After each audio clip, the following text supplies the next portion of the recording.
Hello and welcome to the BYU Library Family History webinar. We're glad you could join us today. I'm Olivia Tuller and I'll be your host for this webinar. If you have technical difficulties during the webinar, please use the chat box and I can address your concerns. You are welcome to use the chat box during the webinar for comments, insights, and questions. However, all questions will be addressed at the end of the presentation. Our next webinar is on February 12th with James Tanner on looking for genealogical records in U.S. counties. If you would like to access a previous webinar, please visit our webinar index on our website or search on our YouTube channel. All of our webinars are recorded and uploaded by the following Monday for your convenience. We also post links to recordings and other updates on our Facebook and Twitter accounts. For today's webinar, we are pleased to hear from Michael Strauss on The Road to Independence, Revolutionary War Research. Before we begin, here's a little bit about Michael. Michael L. Strauss is an accredited genealogist and a national genealogical lecturer. He is a published author, a native of Pennsylvania, and a resident of Utah. Michael holds a Bachelor of Arts in History and is a United States Coast Guard veteran. His unique qualifications include being a court-qualified expert witness in New York, New Jersey, Pennsylvania, and Virginia in estate and kinship investigation.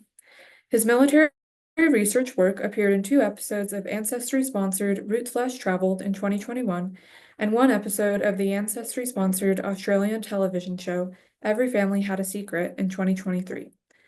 Michael was the film historian and genealogist in the documentary Finding Vivian Myers, nominated for an Oscar in 2015.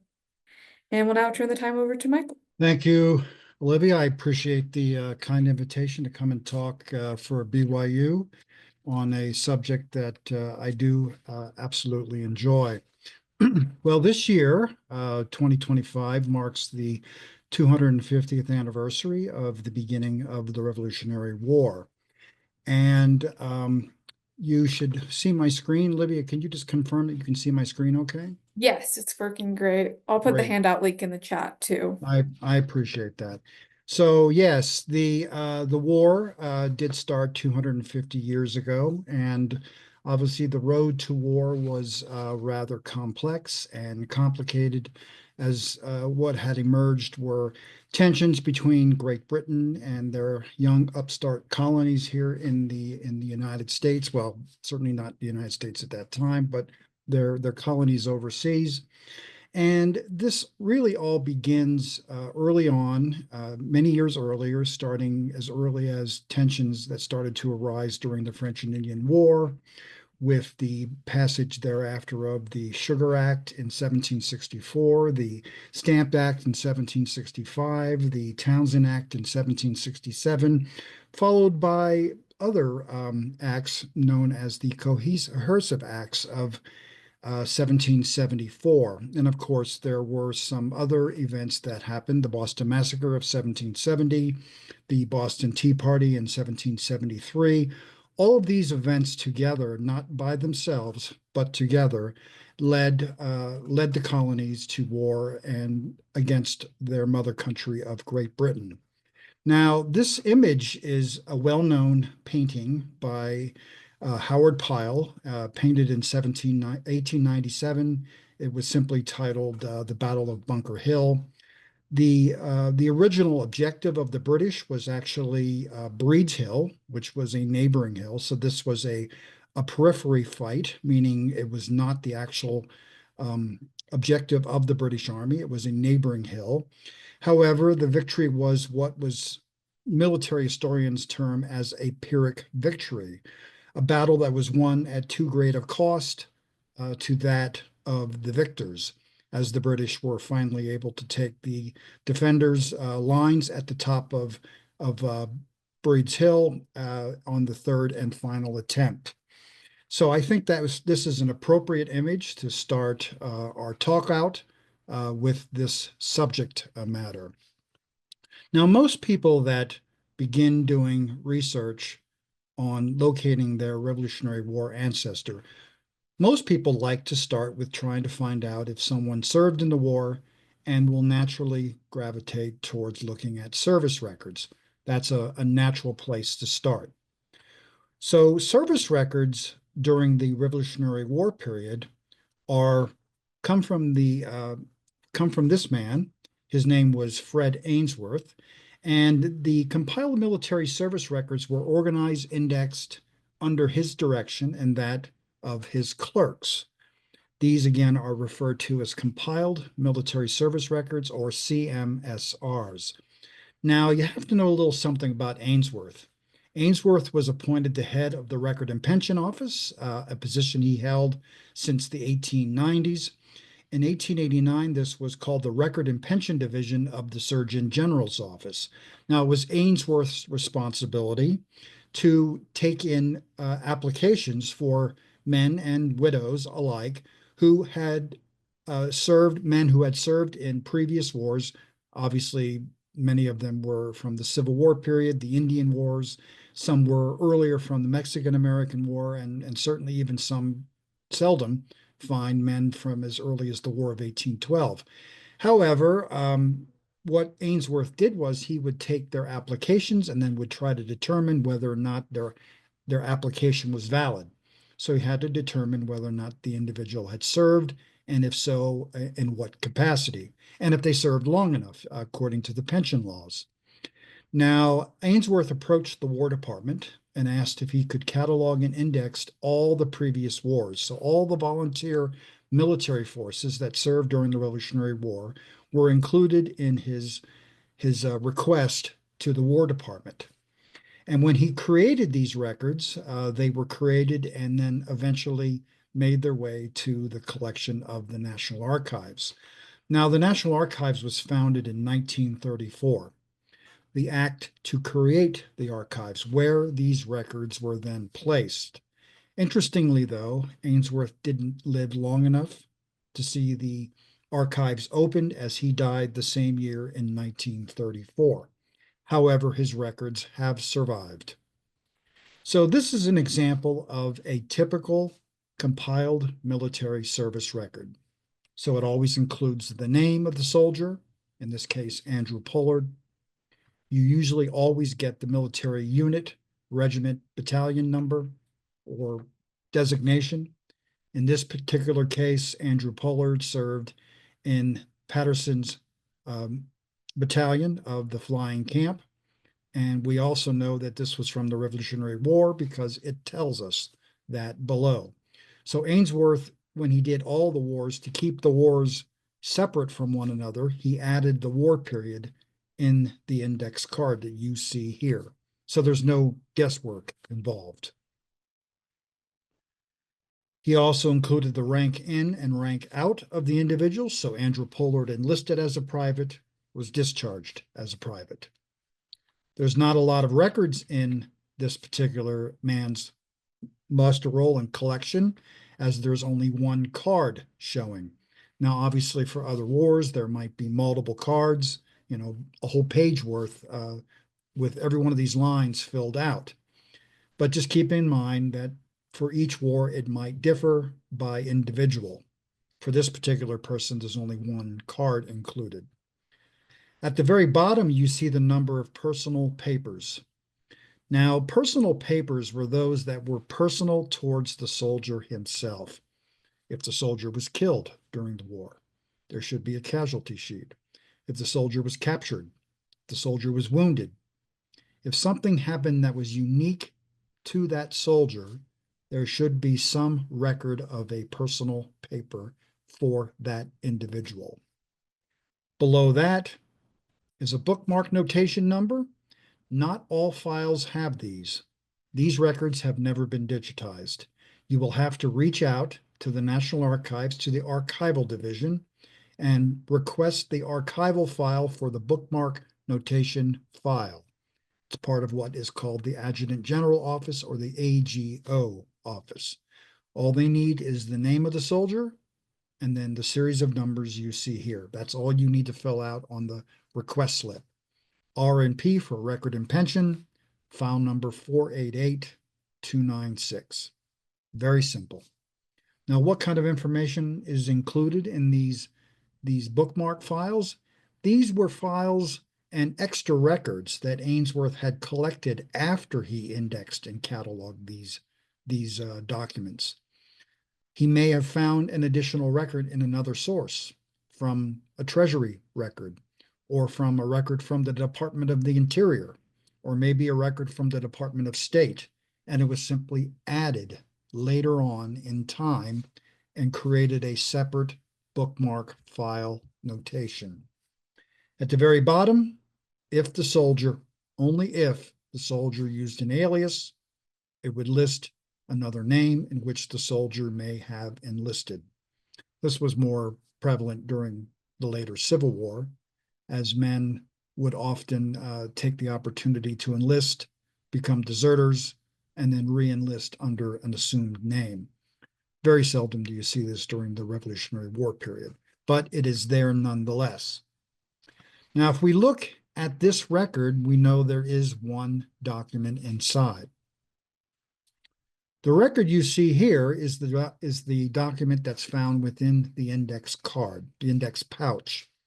You can see, of course, the name at the very top, Andrew Pollard, listing the battalion of Patterson's battalion of the Flying Camp. The Flying Camp, by the way, were men that worked and served directly under George Washington. They were not militia. These were men that served directly with him, and the regiment or battalion was from the state of, or the colony of Delaware. And we also know here from this record, which doesn't tell us on the outside index, that he was also a member of Captain Thomas Keene's company. So Keene's company of Colonel Samuel Patterson's battalion. So we get the hierarchy, the organization of the battalion. We know that the roll for the battalion is dated September of 1776, so it's pretty early on in the war.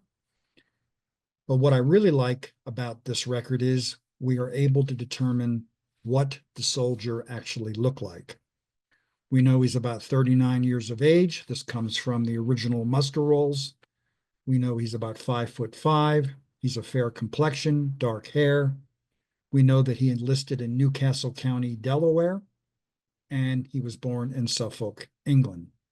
A lot of useful information is found on one man in one-paged record that you see here.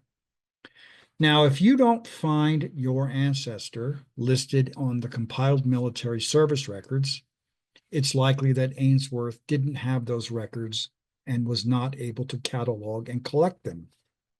So it's your best interest to search and reach out to the individual state in which your ancestor would have lived at that time. Now, let me share an example of one of those local state records that would not be found within the compiled military service records. Most of the states or colonies at the time that made up the 13 colonies that fought during the Revolutionary War fought under a very effective militia system. The typical military units that served from each colony followed this same general look that you see here on this slide. So if you look here, you can see the types of units were those of the Continental Line. These were equivalent to regulars. These are not militia soldiers. As I mentioned previously, the Flying Camp, they fought directly under Washington. They're not militia, and they were typically called up for 6-month periods. Then there were groups known as associators. These are actually military organizations that existed before the war and then existed during the war and then simply converted over to a militia system. However, they were not subject to fines or penalties the same as the militia, but they were similar in style. There were miscellaneous troops. These were usually independent companies. They were also not subject to fines like the militia. And then finally, the last group was that of the drafted militia.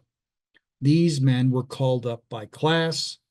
They were subject to fines from their individual colonies. So you can see here the date range for Pennsylvania.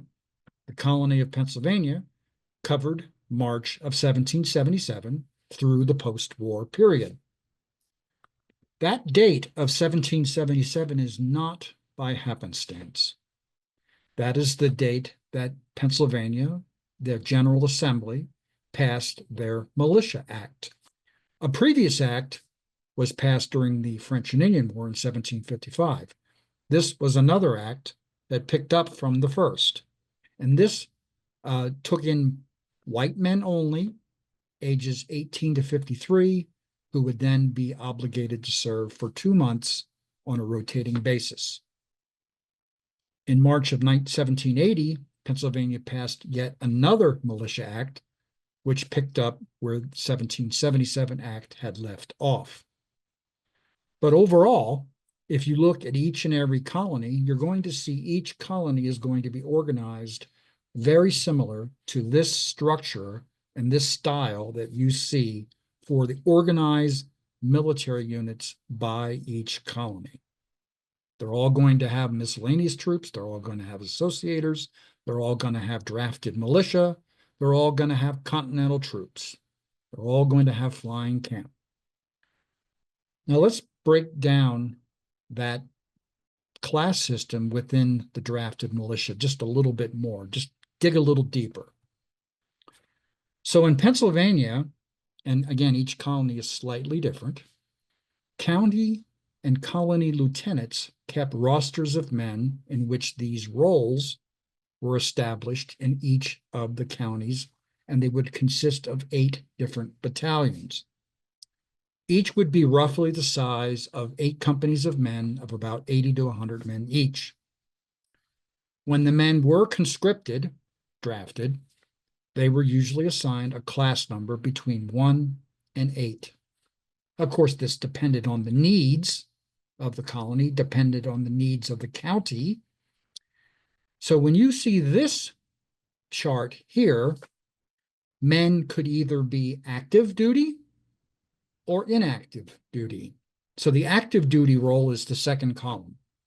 So a man might be listed under 2nd class, 6th company of the 2nd Battalion of Lancaster County Militia, active duty. However, if he's inactive, he's not campaigning, he's not out fighting in the field, he might have a different class, company, and battalion number completely assigned to him. 2nd class, 7th company, 6th battalion of the inactive militia. Again, not actively fighting. So the inactive class number became the soldier's active duty battalion number. In turn, his original inactive battalion number became the number of his company on active duty. So it was actually rather complex. And each and every colony did something very similar. Let's show you an example from Lancaster County. Now, this is one of my direct ancestors. His name was Bainey. Peter Bainey was his name. So he served as a private in Captain Wendell Weaver's company, which was the 7th company of the 2nd Battalion of Lancaster County Militia. And he was listed under the 8th class. You can see it there listed on these slides. However, that's his active duty status. His inactive duty status moved him from the 2nd Battalion, 7th Company, 8th class to the 7th Battalion, the 1st Company, and he was made 2nd class. So he moved within the battalion, within the county of Lancaster in the state of Pennsylvania, or the colony of Pennsylvania. Now that really held fast even into the post-war years. Because if you're going to search for someone who served in the Revolutionary War, you will also want to consider looking for them in the post-war years, because we did, after the war ended, we had times of crisis. A couple of those instances were Shays' Rebellion of 1786, the Whiskey Rebellion of 1794, the Quasi-Wars of 1800 and 1801, and the Creek Wars of up to 1811 through 1813, which of course would lead up to the War of 1812. All of those periods are post-war years covering 1784 to 1811. So that period is known to historians as the Old War period. And there are compiled military service records that cover veterans who had served during the Revolutionary War, who again were now called up to duty with their local state militias during the old war period afterwards, due to these emergencies. The biggest one I think most people know about is this particular event, the Whiskey Rebellion, which was a tax protest in the United States in 1791. A tax collector by the name of Robert Johnson is tarred and feathered in western Pennsylvania. This is followed by an insurrection, which happens almost immediately. George Washington, who is the president at the time, he is confronted with this insurrection and proceeds very cautiously. He heads into western Pennsylvania with a militia army, and most people think that the conspirators will be hung, and Washington, in his wisdom, pardons those men instead of hanging them. However, there are a lot of records that have been left behind indicating and telling us about those men that had served during this post-Revolutionary War period. And you'll note that the compiled service records for the old war period look exactly identical to that of the Revolutionary War era. That's because when Ainsworth collected these records for all the wars from the Revolution up to the Philippine Insurrection of 1902, he intended to make the records look identical. They looked exactly the same. It's the same exact format for each and every war. If you look at this slide here, you can see on the left, Isaac Israel, who served in Captain Crawford's company of Rangers. These are essentially militiamen of the Pennsylvania militia. He's a sergeant. He was called up in 1793-94. And then on the right, we've got Zachariah Barnes, who served in Captain Cripp's company of the 2nd Regiment of U.S. Levies. Now, that's a name you might not be familiar with. The term levies is a new term that we use here in our new United States. So in military history annals, these refer to units that were raised for a specific military purpose.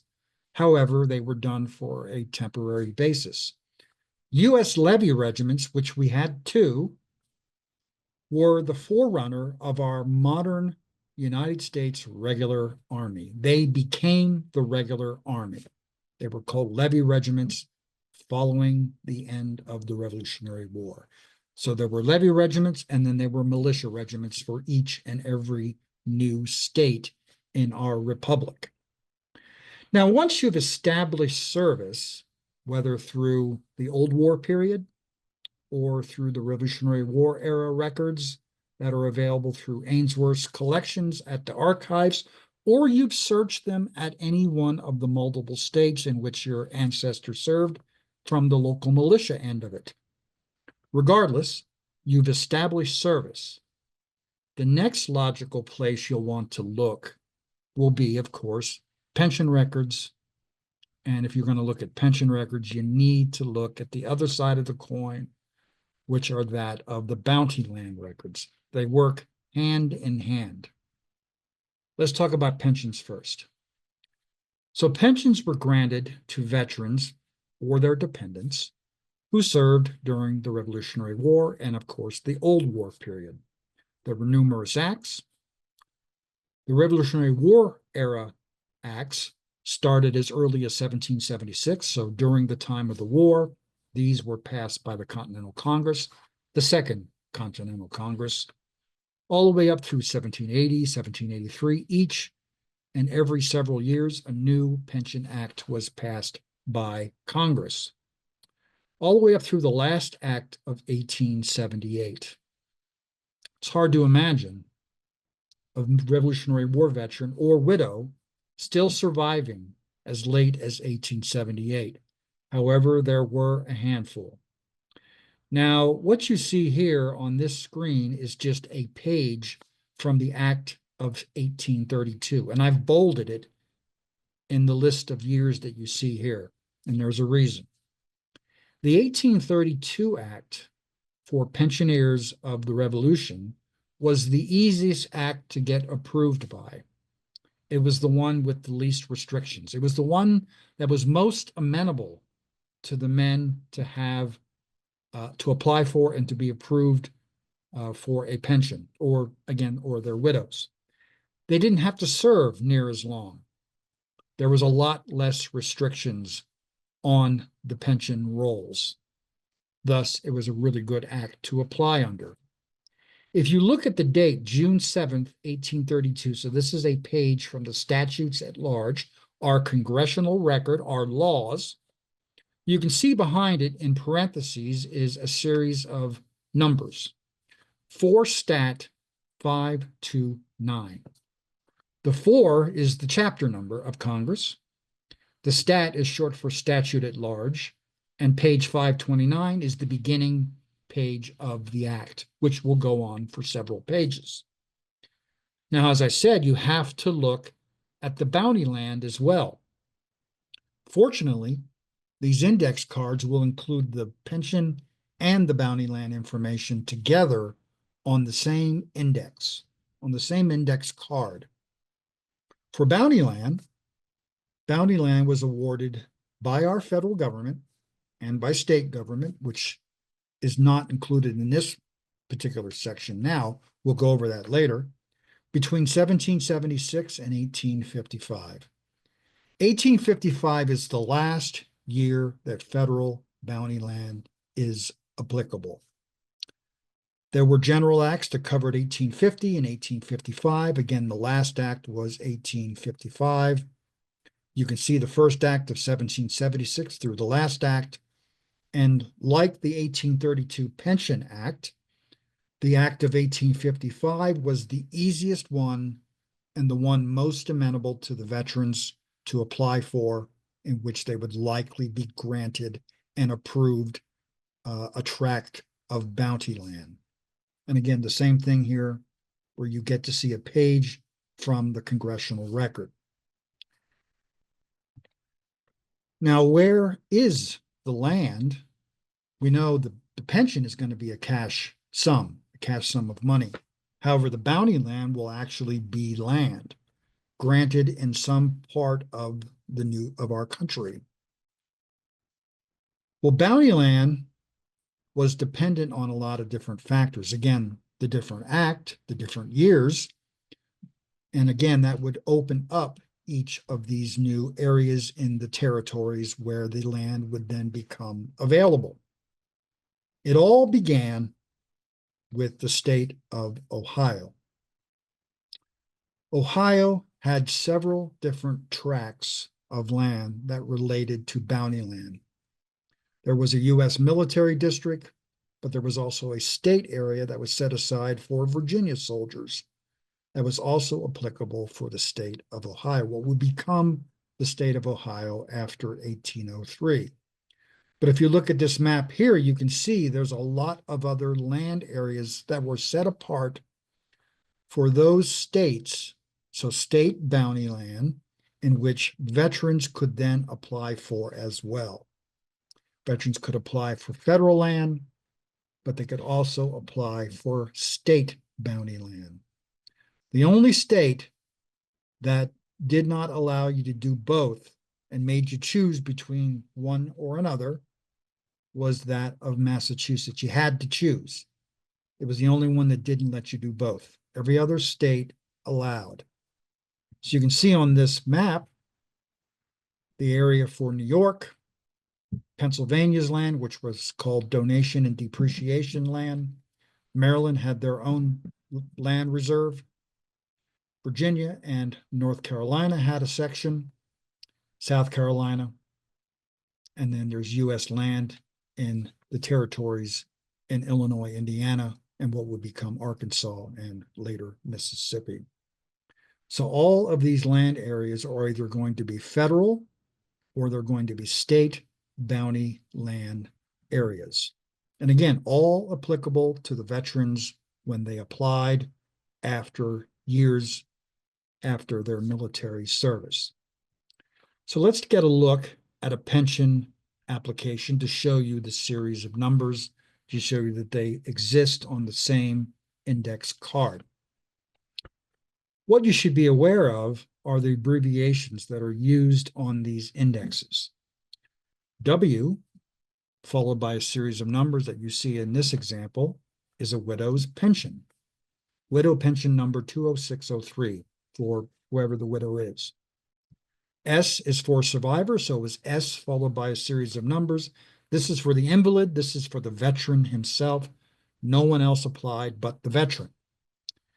R is a rejected file, so you may see an R file followed by a series of numbers. This simply means that the file applicant was rejected.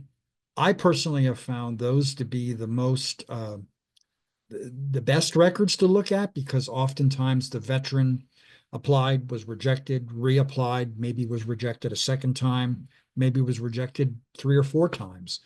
But each and every time that they applied, more information was added to the file. And you can then read it and see how useful that information can be to your research. And then BLWT, which indicated and showed that there was a bounty land application, which was part of the pension. And again, these abbreviations are used across the board on all of the pension indexes. So let's show you an example to show you these series of numbers and how they worked. The example I have here is for this woman. Her name was Esther Sumner Damon. This is what she looked like near the end of her life. She was actually the last widow of the Revolutionary War to receive a pension. She was born Esther Sumner in 1814 in Bridgewater, Vermont. She married a very elderly Revolutionary War veteran by the name of Noah Damon in 1835. What you see on the screen there is not a typo. She was 21, he was 75. The couple were married, again, very early in 1835. He had served in the Massachusetts militia for a period of 5 years, and he precedes his wife in death when he dies in 1853. Esther, however, lives into the 20th century, and she dies in 1906 in Plymouth, Vermont. When she died, almost every major newspaper in the country carried a record of her death, reported her death. You can see from this heading of this obituary here, closes pension list of the Revolutionary War. I mean, her death made news across the country. This is the outside exterior of her pension index. You'll note all of the information that I've just talked about. The name of the veteran, the name of the widow, Noah Damon, Esther Damon. He's from Massachusetts and served from Massachusetts as a militiaman, listed here. We get this as an extra piece because she's unique, as she's the last surviving widow pensioner. And if you look on the right, you can see she applied for a widow's pension, and just below that, she applied for bounty land shortly after the death of her husband, within 2 years of his death in 1853. What's really wonderful about these pension records, because it includes the bounty land reference, the bounty land file and the pension file are together in the same file. Otherwise, the numbers wouldn't be listed together. So you only have to go to one place to get both record sets. So let's look at the pension a little bit deeper. Well, there's some things we learn about her right off the top. We know that she makes this claim for her pension, at least this affidavit, in October of 1855. She tells us that she personally appears before the District Court of Hartford, Esther Damon, a resident of Plymouth in the county of Windsor in the state of Vermont. She's 41 years of age. She tells us that she's the widow of Noah Damon, late of the town of Plainfield. She tells us that she's applying under the Act of 1832, again, the easiest act to be approved under. all of this from one affidavit. And this is full of different papers and different documents. This is just one record. The page after her affidavit was filled out and signed by her mother. Her mother, Elizabeth Frink, formerly Elizabeth Sumner of Plymouth, tells me that she's the mother of Esther Damon. And she says here that she was present, or at least was a witness, or knew of the information to tell the court when her daughter married Noah Damon. She says that her daughter married Noah Damon, and the couple was married by Reverend Zebenar Spalding, a minister of the gospel, telling us again the date of September 6th, 1835, and that Noah was about 75 years of age and her daughter was 22. Well, it's slightly off. She was about 21. But what I didn't expect to find in the affidavit of the mother was an interesting little tidbit about Noah Damon I did not know going into this research. That Noah Damon had resided in Canada for a few years and then moved to Vermont sometime between the year of 1832 or 1833. So he was a resident of Massachusetts, moved to Canada for a while, then moved back to the United States, now settling in Vermont. So we get to understand where the Damon family moved during the period of time that they are applying for the pension and the bounty land. We can just follow the family. Now, once you've looked at the actual pension and bounty land record together here in that file, you're going to want to take an extra step, because it's very likely that whoever received the bounty land likely didn't settle on it because they were too old, they didn't want to move, they were set where they were living. So Esther Damon, living in Vermont, what was the likelihood she was going to uproot her family, herself, and she's a widow? What was the likelihood she was going to completely uproot and then moved to some Western territory where she doesn't know anybody or has to do it by herself? The likelihood is not pretty high. So you might want to consider doing a search in the bounty land files and what are referred to as the land entry case files. These are in a separate record group all by themselves. These are found in record group 49 at the National Archives. The originals are available in that record group on site at the National Archives. They are not digitized. However, to know if there is a land entry case file, you can easily search the Bureau of Land Management's website. Let's go through a search on that website to show you. Here is the search page for the Bureau of Land Management's website, their genealogy website. You can see here, I've plugged in the name of Noah Damon, and at the very bottom, I searched for the patents. They're warrants, they're land warrants, but they're referred to as patents. If you want to, you can filter out by a different act of the bounty land laws, if you like, under the authority, under miscellaneous to the right. But if it's an uncommon name, which this is, there's likely not a need, as there's not going to be that many entries.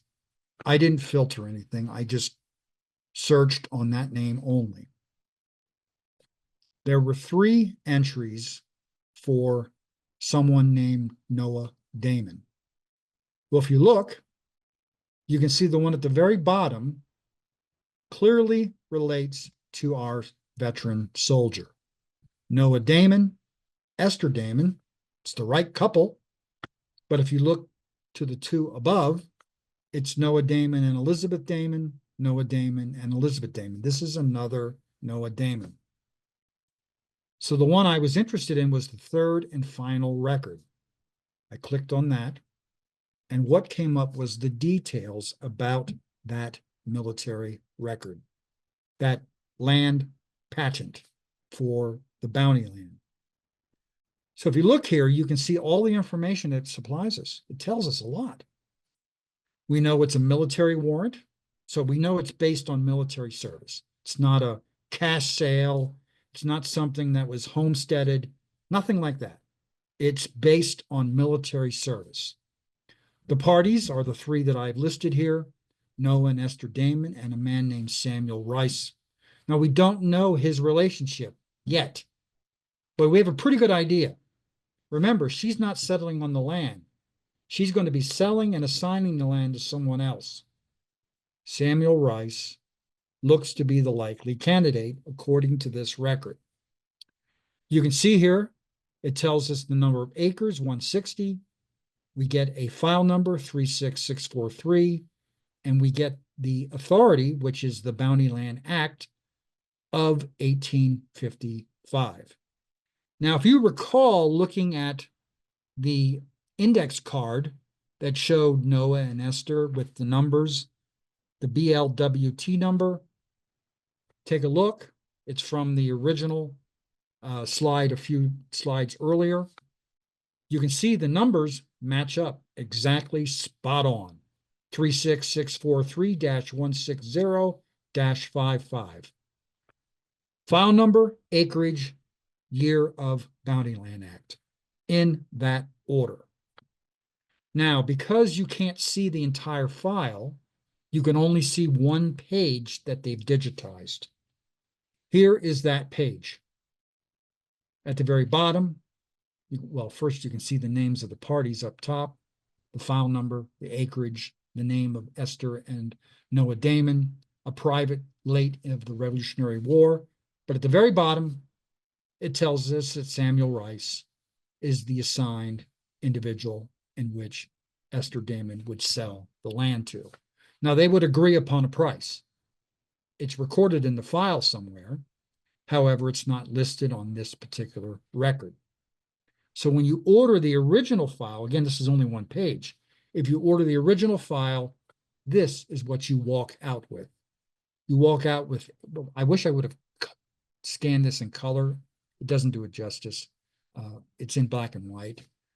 A little hard to read, but behind the 160 and the shield in the middle is the name of Noah Damon, and it says Revolutionary War and the number of acres, which is listed there in the center of this document. The file numbers are on the bottom. You can see 36643, and you can see Bounty Land written above the shield, and off to the right, you can see the year 1855. If you turn this page over, and again, this is the original at the archives in Washington, you can see where Esther Damon filled it out, signed her own name, selling the land to Samuel Rice, basically granting him the land. Now, I mentioned previously that besides bounty land warrants in the federal government, there are ones again from the states. So every state had them. Connecticut, Georgia, Maryland, Massachusetts, New York, New Jersey, Pennsylvania, South Carolina, and Virginia, based on Revolutionary War and Old War military service. These states offered state bounty lands. And again, Massachusetts made you choose between the two. The go-to book, absolute go-to book, will be Lloyd Bachstruck's book, Revolutionary War Bounty Land Grants Awarded by State Governments. I've included it in your handout, so you have a reference to find this book. And when you do, you open it up and it's alphabetical regardless of the state. It's all alphabetical. Here is one example. This is Hezekiah Lindsay, a private who served during the Revolutionary War from the colony of Virginia. He filed for a state bounty land warrant on June 23rd, 1783 for 100 acres. Now, we don't really know much about him. We know his name, we know he's from Virginia, we know he was a rank of a private. But to look at the record, you've got to reach out to the individual states and reach out to the archives for those states. Now, Virginia, interestingly, the bounty land that was awarded to Virginia soldiers not only was in Virginia today, but is in parts of West Virginia, parts of Ohio, parts of Kentucky, as Virginia settlers expanded westward. Lindsay's land sits in modern-day Kentucky right now, that he was awarded. If you go to the Kentucky Secretary of State website, all 4,748 warrants that were issued by the colony state of Virginia due to Revolutionary War service are now digitized on their website. And it tells us here that Hezekiah Lindsay served as a soldier for a 3-year period as a member of the Virginia Continental Line. He wasn't militia, he was Continental Line. And we learned that from this one record from 1783. This record is just an excellent record that not only proves military service, but then tells us the specifics of where he served, in what capacity, and where the land was that he would then receive. Beyond the pensions and the bounty land records, because this relates to money, you should also consider looking at records from our Treasury Department. These are in a separate record group. I always try to tell people, follow the money, follow that money trail. These are from record group 217, and they are well documented. These are the final pension payment cards. And with ledgers to go with them, you can see how much the veteran was paid every semi-annual period up to the time that they died and were dropped off the rolls. So the index card that points you to the ledgers gives you the name of the pensioner, the agency location, New York or wherever the Treasury office, local Treasury office was, the date of the act, the date of payment, and the date of death is often supplied. It's a wealth of information. If you're going to look at the pension and the bounty land records, you've got to look at the Treasury records as well. You can't not look at these. You just need to search the full set of records. Now, I've really covered a lot with pension, bounty land, Treasury records, service records related directly to those who served for the Patriot cause. But it would be remiss of me if I didn't mention others here living in the colonies that may have been loyalists, or for those that were of German descent who may have come over here as auxiliaries working as or fighting as Hessians. So I just want to make a brief note of each group. Well, there were a number of American colonists who remained loyal to the British Crown. They were referred to as different names. They were called Tories, they were called Loyalists, they were called Royalists. Sometimes they were referred to the records as the King's Men. You might see any one of these listings of how they would be recorded. Little less than 500,000 individuals would serve as loyalists during the period of the Revolutionary War, where others fled at the end of the war and would in turn have many of their lands forfeited. Ancestry is a good place to turn if you suspect that you have a loyalist ancestor. They have 3 really good databases that you will want to avail yourself to search. First is the United Kingdom American Loyalist Claims. The second is the American Loyalist Migration Records. And if your ancestor was from New York, they have a collection just for New York Loyalists, the Sale of Loyalist Lands. And again, you'll want to search all 3 of these if you suspect a loyalist in your family. A good way to tell if you have a loyalist ancestor is look at the local newspaper. Look at the newspaper of the time. Take a look at these different advertisements that were placed in 2 separate newspapers. The Virginia Gazette, published in Williamsburg in 1777, wrote or published or printed that Samuel Standen and Thomas Bradshaw of Goochland County, which is right outside of Richmond, we intend to leave the country in a short time. That's a pretty telltale sign that you have a loyalist. On the right, the Pennsylvania Packet, published in Philadelphia in 1778, published this advertisement: a public sale on the 23rd of September at the house of the household goods late of the property of Joseph Galloway, now seized and confiscated to this state. Again, both instances of loyalists. Now, the one I bolded here is the claims. This is the largest of the three collections, by the way. This is an example of one of those claims. This is Philip Buck, who had late lived in Northumberland County, Pennsylvania. That's the area where we know today as Sunbury, Pennsylvania, along the Susquehanna River, just north of Harrisburg. And at the time of his claim, he had left the country and was now living in Niagara in Quebec, Canada. And he had petitioned the Crown for a reimbursement of $275 for the loss of 300 acres of land that was confiscated by Pennsylvania, cattle, outbuildings, household furniture, all at the hands of the Continental Army. The evidence he supplied included sworn testimony, affidavits from those who knew his situation. Very few of these claims were actually approved and paid out by the British government. However, a record of this exists, and that in itself makes this a worthwhile search as a genealogist. The other that we should mention here is the Hessians. So during the Revolutionary War, England obtained the military services of about roughly 30,000 German auxiliaries. They are not mercenaries. Please do not think of Hessians as mercenaries. They are auxiliary forces. Think of them in a very similar vein to that of the flying camp of the Continental Forces. Very similar in structure and organization.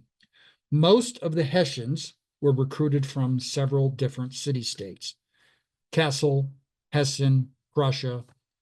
Interestingly, though, less than one half of those men actually returned to Europe once the war had ended. Obviously, there were a number that were killed, but quite a number were captured, and after the war, they were exchanged or released, but chose not to return back to Germany. One of my own ancestors, Georg Schaefer, was a Hessian from Kassel, and he never returned back to Germany, settled in Berks County, Pennsylvania, married a local Pennsylvania girl, and lived out the rest of his life here in Pennsylvania. So I am a direct descendant of a Hessian. A lot of people don't understand why the Hessians were even utilized, and you have to understand the family history of the king at the time. King George III is the grandson of George I, who was the very first German-born Hanoverian king. It was everything to do with the family history, the family tree of George III. He was related to the Germans by birth. Hence, he was able to have those German auxiliaries in turn to be hired and then to fight for the British in the colonies. Once you've searched all these different records, a few additional places I would suggest that you consider looking at. One, you might want to look at census records, but only if the individual or widow survived until 1840. The federal census of 1840 enumerated and provided the age and residence of surviving Revolutionary War veterans or their widows. As you can see listed on this page, Thomas Hatch, living in New Hampshire at the age of 82, was a surviving veteran of the war, still living in 1840. We can subtract his age, and we learn when he was then born. In 1841, our federal government took all of the individual census handwritten records and took the names of all of the Revolutionary War soldiers and widows and put it into one published volume the following year. This is a page of many pages in that book, which I've also included for you in your handout. You can see the list here highlighted, showing you the entry of Samuel Downing, age 76, who was a resident of the village of Edinburgh in the county of Saratoga County, New York, living and residing in 1840 in that community. But if you look at this list, you can see that Samuel Downing isn't the only Revolutionary War veteran who was living in this particular town. There were others. And if you look at the columns, one of the column on the left is the name of the veteran or the widow. The column in the middle is the age, and the column on the right for each entry is the head of family. So the names might not be identical because an elderly veteran might be living with one of their children, and the children would be listed as the head of family. Again, if they lived to 1840, either the veteran or the widow, search this census directory and the 1841 published volume the year after. The last place that I think you should probably want to search, as we are interested in family history, certainly, would be to look at the end of the Revolutionary War, many, many years later. There are two essential, very large lineage organizations that, of course, were founded to document Revolutionary War patriot service and their contributions to the war. I'm referring, of course, to the Daughters of the American Revolution, the DAR, and their counterpart, the Sons of the American Revolution, or the SAR. Let's just talk about each real brief, and that's how we'll end our time together. So the DAR was founded in July of 1890. There were several women that came together to found the first chapter. These included Mary Smith Lockwood, Eugenia Washington, Ellen Walworth, Mary Desha, all met together to found the very first chapter of the DAR. Caroline Harrison, who's pictured here, who was the wife of President Benjamin Harrison in 1890, would go on to serve as the organization's first president. Of course, the DAR is located appropriately at 1776 D, obviously Daughters, it's D Street in Washington, D.C., but clearly it has some reference to Daughters in Washington, D.C. Today, there are more than 190,000 active members who participate in the DAR. Since its inception in 1890, more than 1 million members have joined since its founding. The DAR has a strong online presence. I would highly recommend that you use their GRS, their Genealogical Research System portal, in which you can then search under ancestors, members, descendants, and other sources like family Bibles and other military records. If you can't find what you're looking for there, you may want to consider looking at lineage books, which are online on Google Books. Almost every year of the lineage books are scanned and digitized, as you see here from the example from the one here in 1907, listing the name of the daughter, the application file number, and then her list of direct descendancy from a Revolutionary War patriot. The counterpart organization was founded the same year, the Sons of the American Revolution. They, however, trace their origins back to an earlier group called the Sons of the Revolution. which disagreed with the rules of the Society of the Cincinnati, which was geared towards descendants of officers. The Cincinnati group was officers' descendancy, where this included everyone. Membership in the society is open to any male descendant who could prove lineal blood, so direct descendant, for any of the following reasons you see listed here. They were a descendant of a veteran of the Continental Army or Navy or any of the state militias. They were a descendant of a signer of the Declaration of Independence or any of the members of the Continental Congress, first or second. They were civilians who supported the colonial cause. So these would have been individuals who paid supply taxes locally and never served in the military, but supported the cause financially. And then finally, soldiers and sailors from allied nations, such as those who served from France and Spain. William O. McDowell was the first president and organizer of the SAR.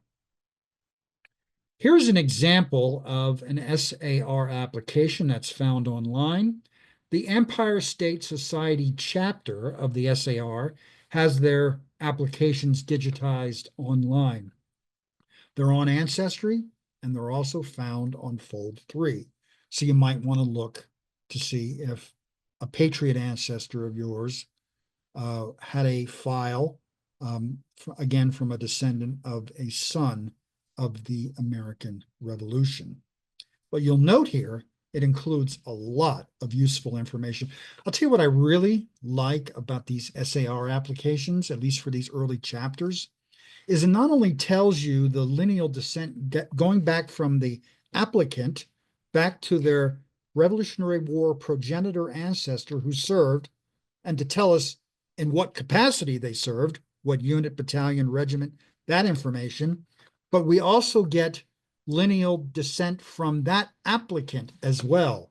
So you can see here on the right, not only do we get the applicant's name and his address and information, but we get the names of his children and his own grandchildren.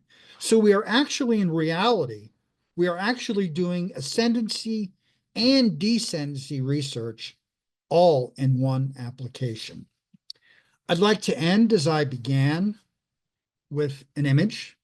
This is my oldest son, taken in the backdrop you can see there is a number of tents. My son participated in a reenactment at the Battle of Great Bridge, which is in modern-day Chesapeake, Virginia. When this picture was taken, it was about 2008. He was 18 years old at the time, and I had been involved in Revolutionary War reenacting for decades. So I was in it for a long time. And I really wanted my son to kind of follow my example, what father wouldn't, to be able to enjoy and what I enjoy doing. And he expressed interest in doing reenacting. And I assumed he was going to do Civil War reenacting. And he left for a few hours and came back when he decided he was going to do this. And he came back in this uniform. And I looked at him very strangely and I said, "You do realize that that's not the Civil War, right?" And he goes, "Yes." And I said, "Why in God's name did you choose the Revolutionary War? And the bigger question is, why did you decide to be a redcoat when we don't have any redcoat ancestors?" And of course, he couldn't provide me an answer, which I quite frankly expected. But I think it just makes for an interesting conversation, I think, with my son at that time. What I didn't share with you is his name. So my oldest son is named Levi. So put that together with my last name. His name is Levi Strauss. And yes, his mother and I did that to him because we wanted to make him tough, like the Johnny Cash song, A Boy Named Sue. And if you got nothing out of our time together here today, and I know you did, you can all tell your friends and family that you got to watch and listen to the father of Levi Strauss. So Olivia, I'll turn the time back over to you. Okay, thank you so much. We have one question. Oh, we have two now. Someone says, was Hezekiah Lindsay an ancestor of yours? He is to my husband. No, he is not. I just picked a random entry from Boxstruck's book and one that I knew I would find a record for online because I wanted to find someone that I could find an online state bounty land record for. Okay, the next question is, how did the sappers fit into the military structure? Were they like the pioneer infantry regiments in World War I? Yes, so sappers were those that were what we consider today as our modern engineers. They are the ancestor of our modern engineers. So sappers were attached to different regiments, and they were also independent sapper regiments and units and battalions that again would march with the army, but they had very specific job and unit responsibilities. And yes, you'll find those records in the compiled military service records. So search there. Okay, it doesn't look like we have any other questions, just some thank you and compliments in the chat. Hopefully, I was able to help get a better understanding of researching your Revolutionary War ancestor. Okay, great. We can go ahead and close. Thank you.